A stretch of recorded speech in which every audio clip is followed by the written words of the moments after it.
Arch platform, cold, spare, and quiet. It wasn't supposed to have secrets, but it did. She reached the AI core chamber.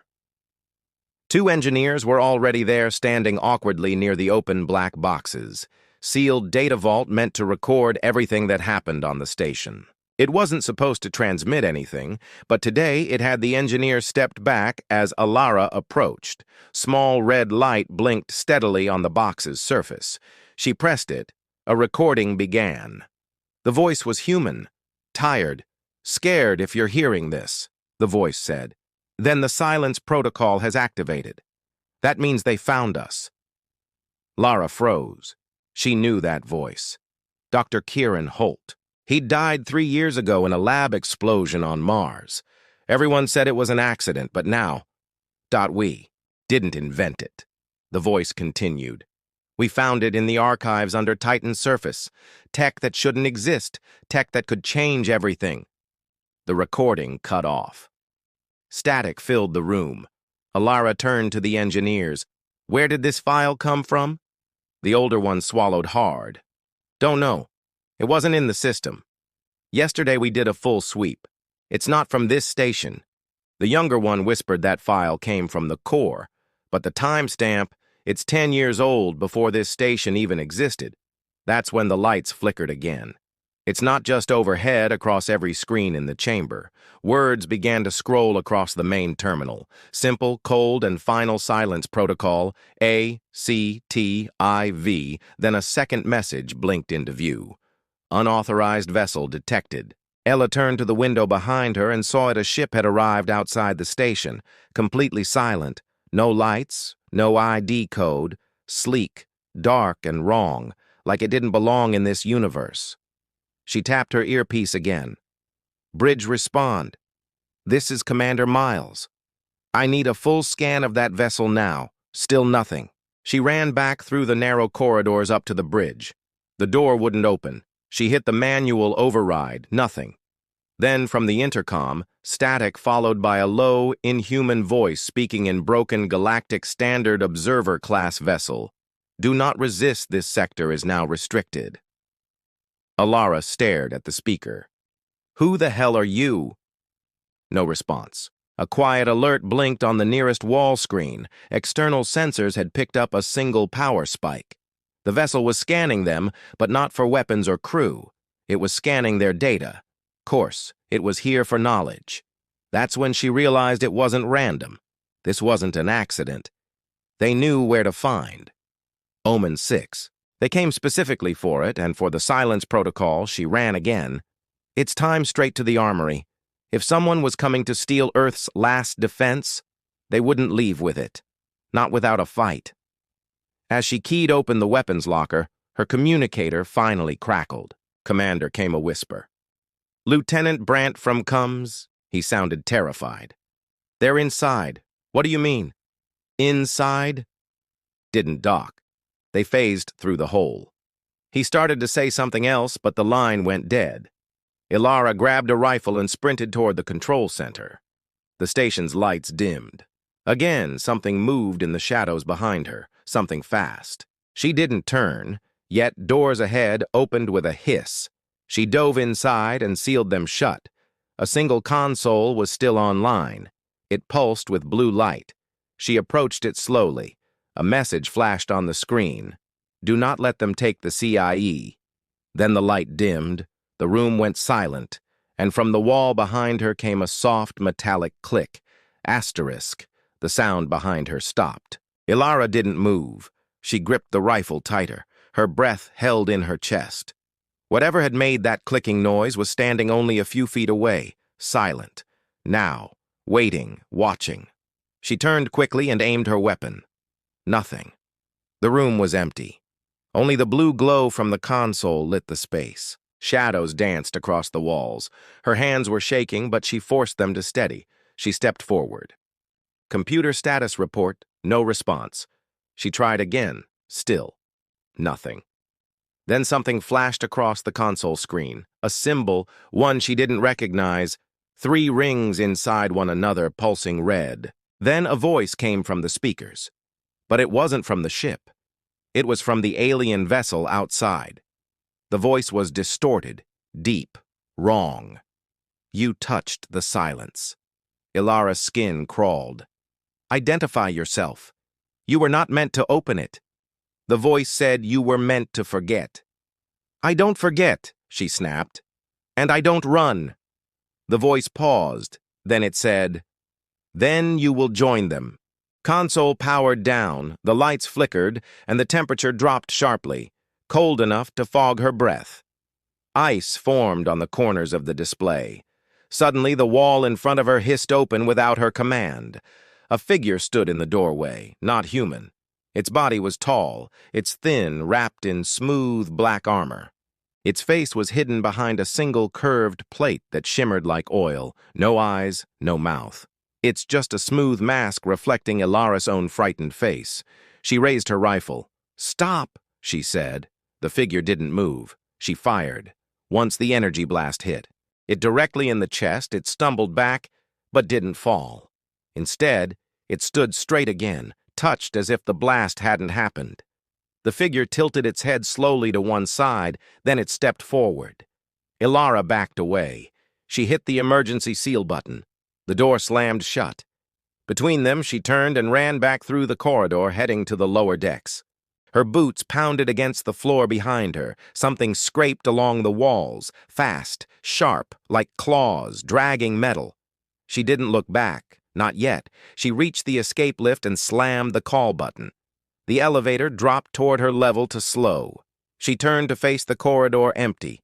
Then from behind a ceiling panel, a black figure dropped straight down, landing in a crouch. She fired again, 3 quick bursts. The blasts hit. But again, no effect. It raised one hand, not to strike, but to show her something. It was a small device, data crystal. Human dash made her breath caught. What is that? She asked. The figure didn't answer. Instead, it placed the crystal on the ground and stepped back into the shadows. Then it vanished, not into another room. It simply faded like smoke the lift doors. Ilara didn't move. She kept her rifle raised for a full minute before lowering it. Then carefully she picked up the crystal back in the AI chamber. She inserted it into a secure port. The screen lit up immediately. Face appeared Admiral Reese Tanaka. It was a recording time stamped 2 weeks ago. If you're seeing this, then they've found Omen 6. The Admiral said, his face grim. You need to listen carefully. The Council has lied. They knew what was buried under Titan. They knew about the silence protocol. They just never expected us to unlock it. Ilara leaned closer. We didn't create it. Tanaka said we discovered it. A system designed by something older, maybe not even human, a way to control gravity, light, maybe even time. But it requires one thing. He looked straight into the camera. Sacrifice. Ilara's mouth went dry. 3 test sites are active now, 1 near Proxima, 1 in the Curtain Rift, 1 on the far side of Earth's moon. We hoped we wouldn't need them. The message ended. There are no sign-off, final words, just static. Ilara pulled the crystal out and sat back, stunned. So it was true, the Council wasn't just scared of human progress. They were scared of something deeper, older, something humans had touched and now could control, and now someone else wanted it back. The lights overhead flickered one more time. Then the intercom buzzed. Commander Miles! This is Captain Raylan aboard the Vanguard Prime. We're here for extraction. Prepare to dock in 60 seconds. Lara didn't respond at first. She looked down the corridor toward where the figure had disappeared. Then she stood and whispered to herself, They started this, but we're going to finish it. The stars outside were still dark, but something had just awakened in the silence, and it was human. The docking clamps hissed as the Vanguard Prime latched onto Omen 6. Commander Ella Ra. Miles stood at the airlock, helmet on, rifle ready. Her heart pounded, not from fear, but because something had changed. She had questions, and they all pointed in one direction as the airlock opened. Captain Raylan stepped through in full black armor, followed by 2 soldiers. His visor slid up, revealing a weathered face with sharp eyes. You okay, Commander? He asked. Number, Ilara said, but I have a crystal you need to see. They didn't speak again until they were back aboard the Vanguard. Prime, the massive Assert warship, was a sharp contrast to Omen 6, cleaner, brighter, safer, at least for now. Inside the debrief room, they inserted over the crystal. They inserted it into the command table. Admiral Tanaka's face appeared once more. Raylan's expression hardened. "You weren't supposed to see this," he muttered. Ilara leaned forward too late. "I saw it. I saw what they left behind. Who were those things on the station?" Raylan didn't answer at first. He just stared at the screen. And he said quietly, "They're not aliens. Not exactly. What does that mean?" He looked her in the eyes. "They're remnants, shadows, leftover security from the system. We uncovered under Titan's surface, something humanity wasn't supposed to wake up, but we did. Hilarious." Jaw tightened, and the council knew Raylan nodded. He found the Titan ruins a century ago, decided it was too dangerous, locked it away, but someone forgot to mention it when Earth joined the Accord. So we walked in blind, more or less. Ilara paced the room. "They're not just scared of us, they're scared we might succeed where they failed." Raylan crossed his arms. "We already have." Silence filled the room, heavy, sharp. Then the door opened, and Admiral Reese Tanaka walked in himself. Ilara snapped to attention, at ease. Tanaka said, his voice calm but firm. "Commander Miles, you've seen more than you should, but maybe that's a good thing. You're not the only one who noticed something wrong." She stayed quiet. He continued. 5 human colonies have gone dark in the last month. Officially, pirate raids. Unofficially, they were surgical attacks, quick, clean, meant to send a message. Ilara raised an eyebrow. Tanaka tapped the table. Star map appeared, dots blinking red. Not just the council faction inside it. Old empires. Mostly so ones who hate how fast we advanced, so ones who think we should stay in our place.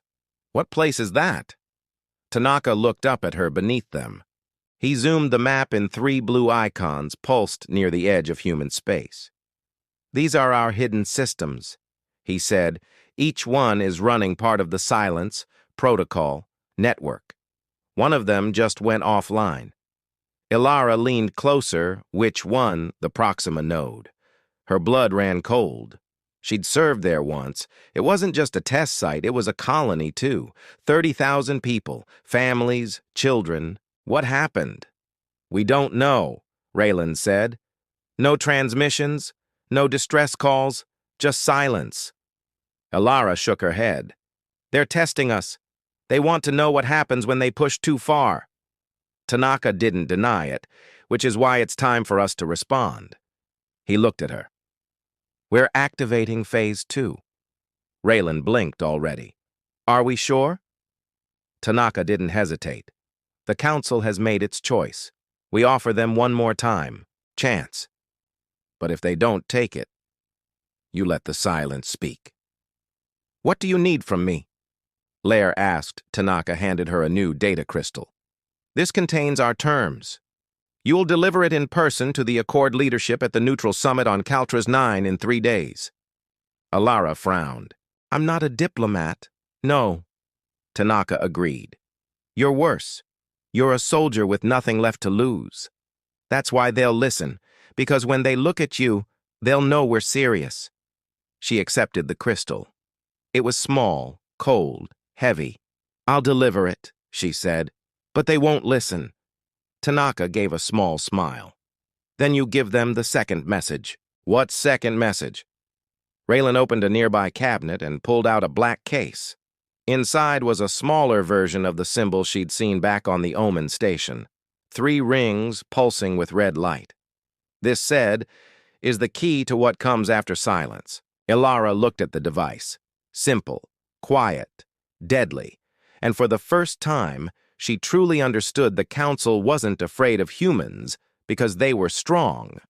They were afraid because humans had stopped asking permission, and now the stars were listening. Caltras 9 was nothing like Earth. The skies were orange and thick with haze.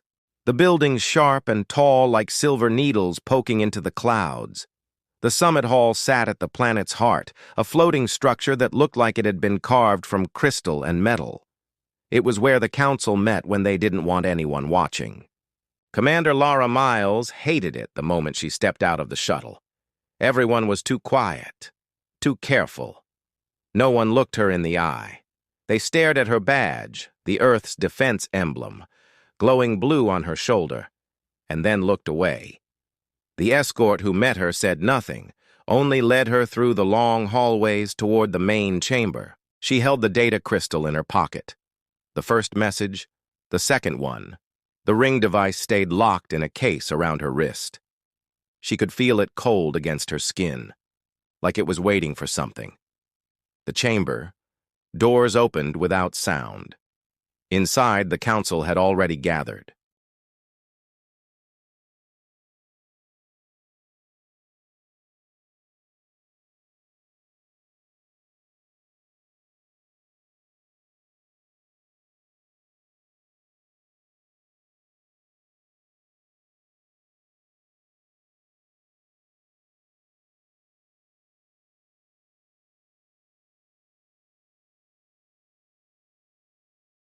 She said that made them stir.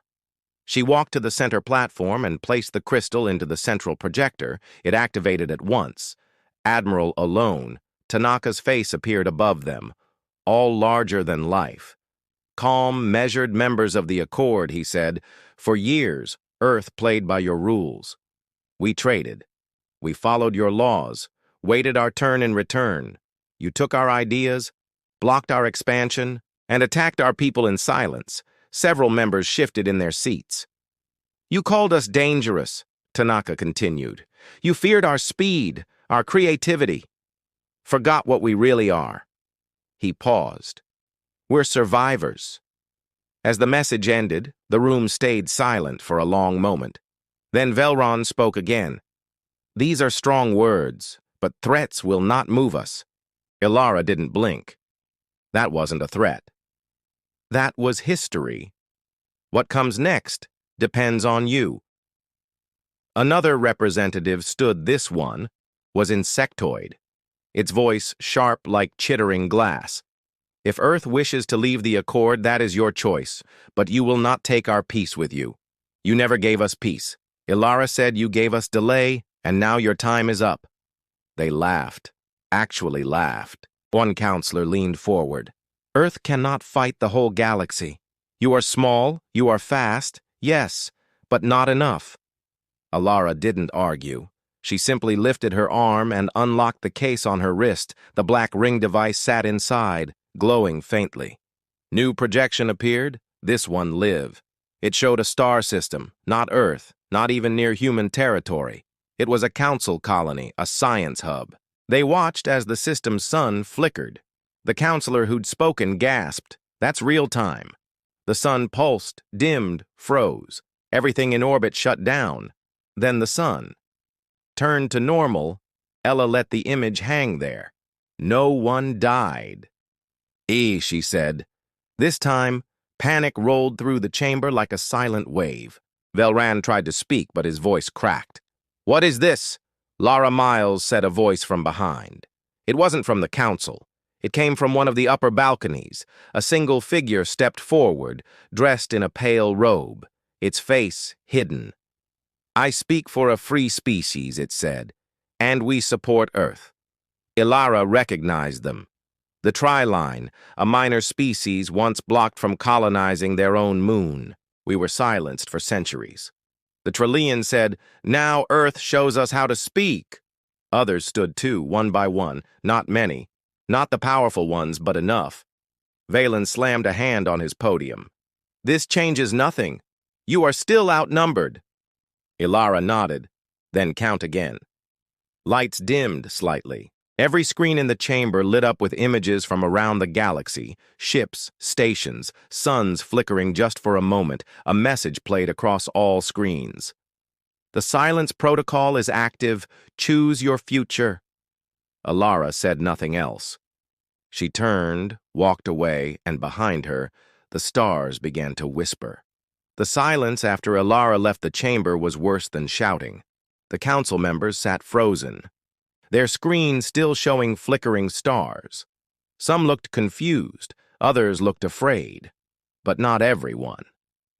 Hours later, hidden behind closed doors, 5 council leaders met in secret: the Morians, the Vex, the old powers, the ones who had once ruled everything. "This is a bluff, Commander, relic of the Vex," said his voice, metallic and sharp. "The humans don't have this power. They're tricking us." Archspeaker, Velrin didn't look so sure. "If it's a bluff, it's a good one. I felt that system go dark. Our colony there lost power for 5 minutes. Nothing like that has ever happened before." "It was a warning," said Kelvis, the Varn speaker. "They want us to back off, but if we do, we lose everything." Rylock slammed a clawed fist on the table. "Then we don't back off. We hit them where it hurts." It didn't wait for a vote. 3 hours later, fleets from the Morian and Vex systems launched in secret. No formal declaration, no messages, no delays, just fast, quiet warships sent to strike Earth's outer colonies. The first target was New Vega, a human research world near the edge of claimed space. The second was Helios 3 mining base. The third was Argus Station, which the Council believed was the central command for Silence. Protocol operations, they wanted to hit hard, fast, prove that Earth couldn't protect everything, prove that the Silence was just noise. Ilara was already aboard Vanguard Prime when the news came in. Admiral Tanaka stood in the center of the war room, arms crossed, watching the red alerts flash across the table, 3 colony worlds under attack, no warning, no demands, just sudden strikes. "They think they're testing us," he said. "Seeing if we flinch, we won't." Ilara said she moved to the control panel. "Do we have eyes on the fleets?" Better said, Raylan zooming in on the system map. "They were waiting for this. We let them come." He tapped a few commands. New symbols appeared on the map, small blue triangles hiding in asteroid fields and behind moons. Earth's stealth ships, dozens of them. Ilara smiled. "They took the bait." Tanaka turned to her. "You're going to Argus. You'll lead the defense. Use everything the protocol allows, except the final sequence. We're not there, not yet." She nodded. 3 minutes later, her dropship launched. Argus Station sat on the edge of a dying system, orbiting a red star that barely gave off light. It had once been just a mining platform. Now it was something more inside. Engineers worked in silence. They didn't carry weapons. They didn't wear uniforms. But they were dangerous. They were the minds behind the protocol. When Ilara arrived, the leader of the station, Dr. Leon, met her with tired eyes and a voice full of worry. "They're not going to stop." He said, "Right. They don't believe we'll use it."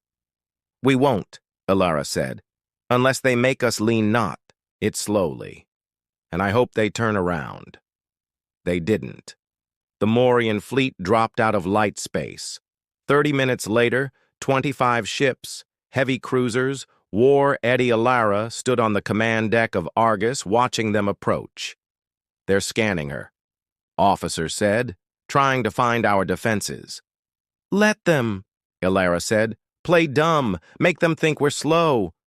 The Morian ships moved closer. Then, without warning, they opened fire.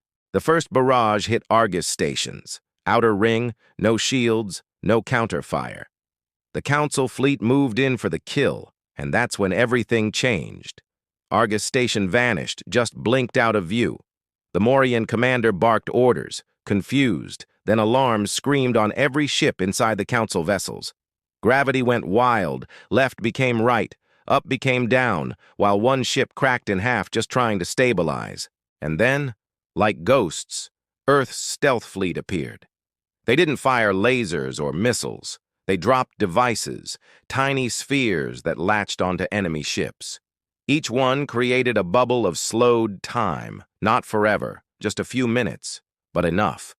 The Morian ships froze, trapped in thick air, caught in stuttered movement. Helpless Eller watched from a distance, calm, quiet. "Begin the message playback." She ordered across the Morian fleet. Every screen turned on. Admiral Tanaka's face appeared once again. "You were warned." He said, You were told to choose peace. Instead, you chose silence. Then the screens went black. The Council fleet didn't fire again because they couldn't back at the Council's core. Panic spread faster than orders. 3 fleets lost, not destroyed, paralyzed, no casualties, no counterattacks, just silence. New kind of power, a warning louder than any explosion. The humans had not fired a single shot, and they had still won asterisk. The Council was falling apart inside the Grand Chamber on Caltras 9. No one sat calmly anymore. The rows once filled with proud leaders were now filled with shouting, finger-pointing, and fear. Messages came in faster than anyone could read them. Urgent updates, ship failures, fleet recalls. The silence wasn't just outside now, it was in the halls of power. Arch-Speaker Velron stood in the center trying to speak over the noise. This is temporary. He shouted a trick. Human technology is unstable. It won't last. But even his own allies looked uncertain. The Vex representative slammed a hand on the table. Our fleet was frozen in time. It didn't fire on us. They stopped us. Our ships are still adrift, another voice from the Laurian Confederation cut in. They gave you a warning and you ignored it. More shouts. One by one, member species began pulling out of the meeting. Some cut ties with the Council entirely. Others simply fell silent, unsure what to say. Everyone was scared of the same thing, not war, but the idea that Earth, the newest species at the table, could stop a battle without fighting at all. That kind of power wasn't just new, it was terrifying, far from the chaos. Commander Alara Miles stood inside Argus Station's command room. The stars outside were calm again. The Council ships had retreated, leaving the system in silence once more. Dr. Leon handed her a data tablet status report. All protocol nodes are functioning. Energy levels stable. The gravity fields have reset. Any casualties asked? Leon shook his head. None on either side. Alar nodded slowly. That was what they'd wanted. No deaths, just a message. But messages could only go so far. She turned to the comms officer. Connect me to Admiral Tanaka. A moment later, the Admiral's face appeared on the screen. They're backing off, Ilara said. For now. Tanaka replied, but not for long. The Council's leadership won't admit defeat. They'll try again, probably in secret, so we stay ahead of them. She said, what's our next move? He leaned forward. We finish what we started on Earth. President Anna Solari stood in front of the United Nations dome. Looking out over the sea of lights that covered the capital city behind her screens showed news from across the galaxy. Alliances, shifting trade, collapsing protests, and Council core worlds. Some species had begun calling Earth the silent power. Others called them the ghosts of the stars. None of them truly understood, and that was the plan. Tanaka's voice came through her earpiece. Madam President, our envoys are arriving in neutral systems. We're offering something new. You're not just safety, but equality. Replacements for the Council. She asked, no, something better. A network. A choice. She smiled. Good. Keep it quiet. Let them come to us. She looked back at the lights of Earth. We're not building an empire. She said, we're building a firewall. When no one gets through deep space, a fleet of Council ships, still loyal to the old leadership, drifted through the outer edges of human space. They were waiting for orders, waiting for the chance to strike again, but before they could reach their target, their engines stopped. No damage, no warning. They simply shut down. One by one, their ships drifted into stillness, and the stars ahead of them disappeared. Blackness spreading like ink across the sky.